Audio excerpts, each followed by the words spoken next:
What is going on, everybody? Welcome back to Crew 2 here, and in this video we're going to be taking a look at the Alfa Romeo Giulia. Now this car is part of the Motor Pass, so honestly a lot of people might even argue this might be the nicest car in the Motor Pass. Level 33 here, Motor Pass will set you back about $10 depending on how many crew credits you have. You have to hit level 33 to get this thing unlocked. Now is this car actually new in the game? Well, if we go over here and look at the vehicles, you see that there is another Alfa Romeo Giulia here. So it's not really new, but it is basically a new addition to the game here. Now it is pretty cool looking. If we go into the customization here and take a quick look at it, there is obviously not much can be done because it is a Motor Pass vehicle and it is already heavily customized, so I'm really not surprised if we look at it here. The rims have like that nice green around them. We have like the nice exhaust tips there, the carbon fiber on the back, nice carbon fiber wing. So the car is really nice overall. I don't really think you need to do much to it. Customization wise, there's not much. You can add liveries to it, but you can't remove the one that's on it, which obviously there isn't one. There's just like carbon all over the car there.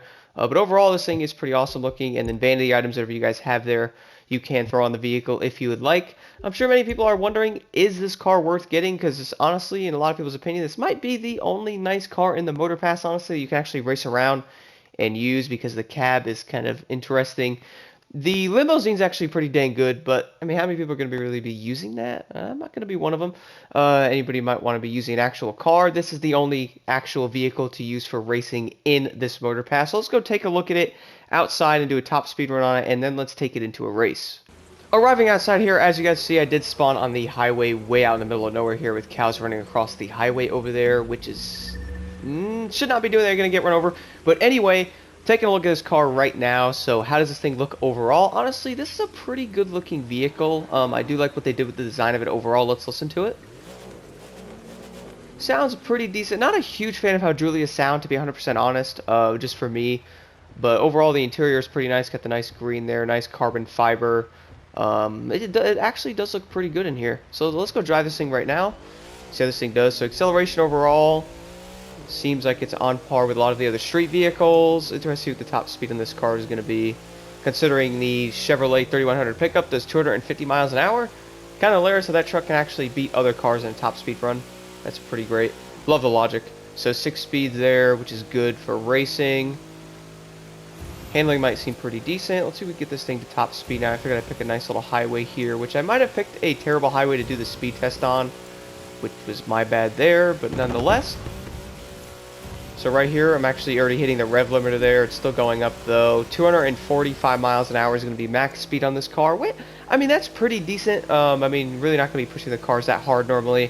Depending on the race you're doing, you're not going to want to use all your nitrous anyway to get the car to 245. I mean, what's an extra couple miles an hour there? Overall, the car is pretty dang good at holding speed though. I mean, most of the street cars can hold around 220 to 230 with no issues. Some have pretty bad acceleration, like some of the 4-speeds don't really get up too well.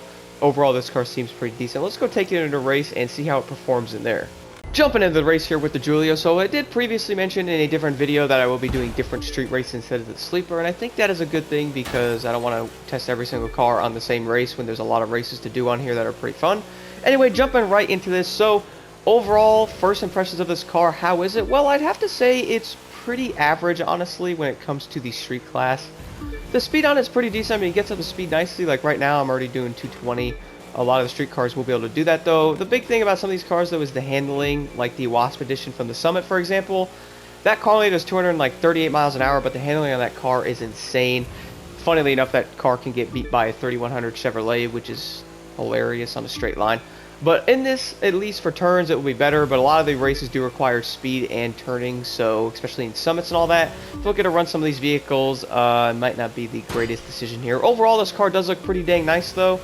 And I'm getting right at this top speed pretty fast here, 242 miles an hour nicely. Let's go around this turn here.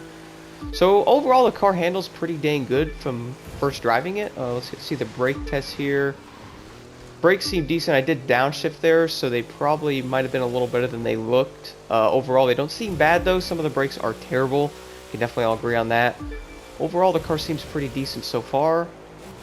Downshift a little bit around that turn. So I figured I'd pick a race as turns and some straightaways here to do a little of both speed testing on this thing, because many people who've got the Motor Pass might want to actually take this thing into a summit or like a competitive race like PvP. And how is this car going to do? Well, you might get beat by some other cars like Leggera or some of the Lambos for that matter.